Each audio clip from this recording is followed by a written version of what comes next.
What's up, everybody? Thank you for joining in with me again today. We got another tips and tricks video. Today we're doing the C8 Corvette. We did the C7 Corvette last time. Got lots of cool things, some of them that you may have known, some of them that you may have not known. Check it out.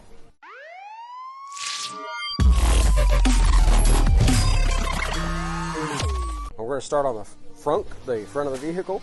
If you're wanting to access that and you're not sure how to do that, well, there's three ways you can. One, you got your key fob, which I'm going to show you how to use that here in a minute. There's a button inside the cab of the vehicle right here. I'll show you that one. But there's also one underneath the headlight here that you may have not known about. It's right down here. You can feel it. It's that rubber. We're going to press that. And there we go. Our frunk is now open. You can see there's a button on here for your controller that you can use to open this. A lot of people have gotten confused on this one because it doesn't work the same as the back one. On the back, I can just press this twice. We'll make sure it's unlocked. Press it twice and it just popped. You probably heard it. But on the front, if you do that, if you press it twice, it doesn't do anything. In order to open the frunk with your fob, you press once and then you hold it down for about 3 seconds, and there you go. It just popped open for us. It's that easy. On the 24s, the trunk here, or the frunk, will auto close. It doesn't on the 23. You actually have to push it down in order to lock it into place, but on the 24s it's no longer the case. It's going to work the same way as on the back side, where you can just kind of push it down just a little bit and it grabs a hold of it and it pulls it down by itself. There is a button underneath here. It's right about underneath the E here, and you can feel it. It's also rubber. I'm going to press that down, and there we go. We just popped our trunk. So what do you do if you need to get into the frunk, but your key fob isn't working, the button's not working because maybe the vehicle's dead, and your button down over here isn't working? You've got this one too. Can you still get into the frunk? Absolutely. It's just a bit of a pain to get to. So I'm going to show you here. There is a manual tab that you can pull. Turn on this flashlight, get down in here, and you can see there is, I'll prop this up right here, there is a little tab right here. You can see I'm touching it right there. There you go. Grab that and pull that, and we just popped the frunk of the vehicle. She's all open now. Oh, we got to pull it a little bit harder because it didn't fully release. There we go. We pulled it a second time and we got it fully released at this point. Just got to pull that tab twice. Assuming again that we have a locked vehicle that we can't get into and our key fob isn't working, using the method I'm going to show you here in just a second, and the alarm goes off, then obviously your car battery is good. It's your key fob that is not. So we're going to press this little button here and pull the tab on the back. There we go. You can see we've pulled out our key. There is a spot underneath the wing here that we can get to unlock the vehicle. You can see it right there. Alright, it goes straight in that way. Now we can turn this, and we just unlocked our door here. I didn't turn it enough. Let's turn it a little bit more. Kind of a pain to do this with one hand. There we go. And we're now unlocked. But how do you open the trunk if, again, everything is dead? Well, there is another keyhole. It is behind the license plate cover here. It's about right here. I'm not going to take this off to show it to you. Just know that it's there, and if you take those license plates off, you can get to it using the key that's in the key fob. How do you start this car whenever you have a dead key fob and this is all a remote start? Well, here's a trick. Your cup holder here, this is where the IFR receiver is at. You can take this key fob, place it in here about like that. You're supposed to take the corner of this and put it up right up here where it's touching with the key. And now you'll be able to press that button, the remote start, and start the vehicle up. Of course, on mine, it's going to start up regardless because I don't have a dead key fob. But if you do, that's how you would do it. So what do you do if you're in your Corvette, the vehicle dies, and you need to get out? Again, it's all electronic, so your little button over here is no longer working to open the door. Well, Corvette has always put in a nifty little lever down here. There's one on each side of the vehicle. I can pull that lever up right there, and our door is now open. Now, like a lot of Corvette owners, not everybody drives their vehicle as a daily driver. So if you're parking your vehicle for a month or two at a time, driving it in between, then what you may want to do is plug your vehicle's battery up to a trickle charger. The battery is actually underneath these covers right here, which can easily be removed. You remove these tabs here, this all comes up and you can get to the battery. But you don't need to do that because they have included a plug here for your trickle charger. So you can just plug straight in there and your battery is always on the charge. That way you don't have to worry about that dead battery after you've parked your vehicle for a couple of months.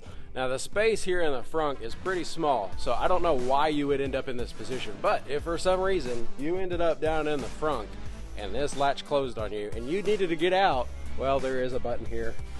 It's this button right here. You can press that and it will open. You can hear it just now. There you go. That will open up the frunk for you. Now hopefully you never find yourself down there, because I don't think I could fit. Well, actually I know I couldn't fit. Not very many people could fit in there because there's not really that much space, but that's how you do it if you needed it. Now if you've owned a C7 Corvette, that you know that you can put it in valet mode and it will lock the center, or not the center console, but the glove box. It won't lock the center console. C8 Corvette's a little bit different. You can actually lock both of them in this case, and you can use the key fob to do it.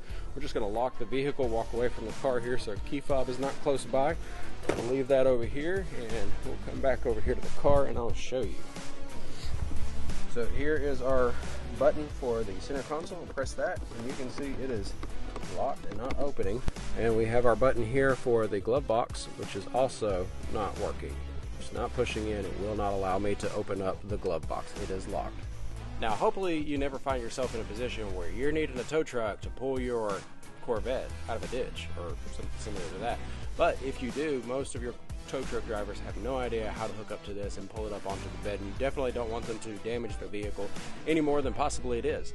So there's two tow hooks on this vehicle that are set up. You got one on the front, one on the back. I'm going to show you where those covers are and how you get to them. First one on here in the front, there is a cover right here. It's next to your camera. You just remove this cover, you slip the tow hook in, screw it in, and there you go.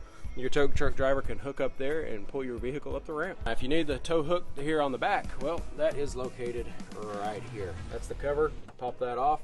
You can get to that tow hook so he can hook up and not damage your vehicle any more than hopefully it is already.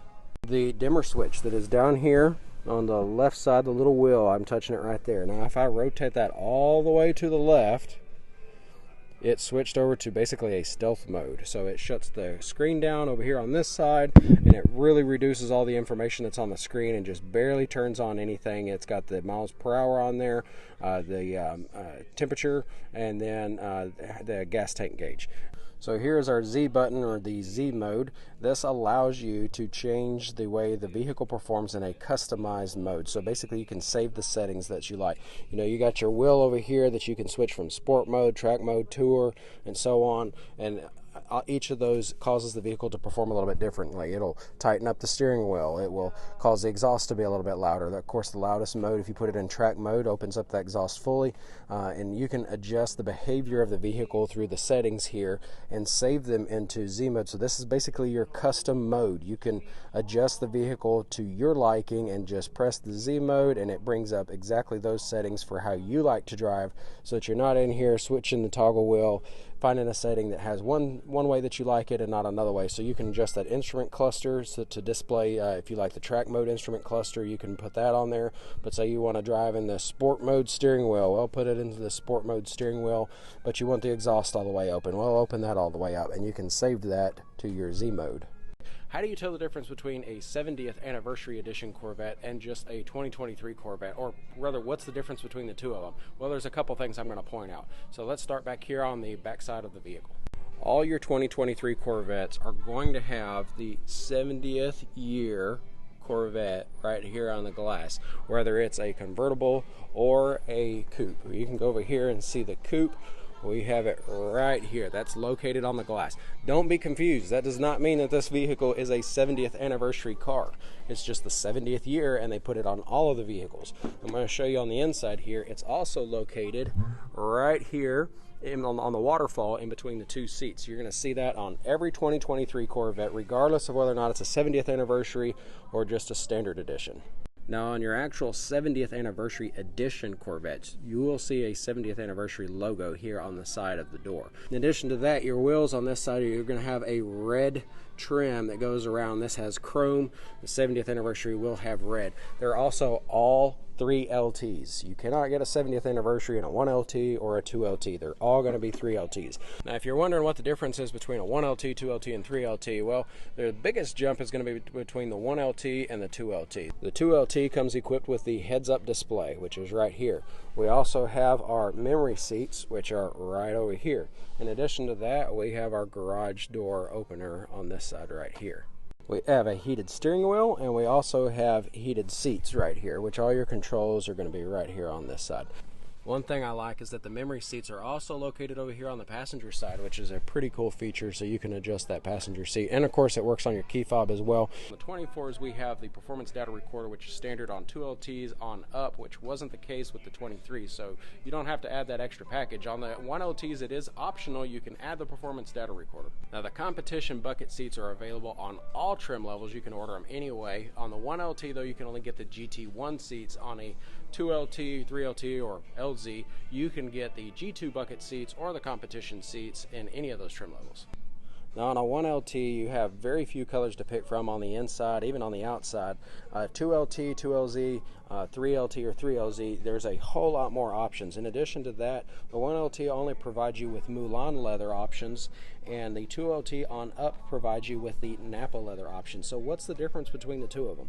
So the Mulan leather, the way I understand, is basically it's the poor man's version of leather. It's still real leather, but it's all the scrap that's taken and it's ground up basically and put into almost like a paste and then glued onto the vehicle. Now, if you go from Mulan leather to Napa leather, you actually have real sheets of leather per se. They take the whole piece, they put it in there, and they install it into the vehicle, which I think is a much nicer option, and it's definitely the option that I would go with if I had the choice between the Mulan leather or the Napa leather. So there are tons and tons of options for these cars, between the Stingray, the E-Ray, the Z06, next year's ZR1, and then all your trim levels, your 2LT, 3LT, or 1LT. There are so many combinations between different parts and colors and options that you have that sometimes that can be a little overwhelming, which is one reason why I have so many notes here. I've got tons and tons of documents over here that I've studied. If you have any questions, please feel free to reach out to me. You can call me or text me. My personal cell phone number is 903-780-5422.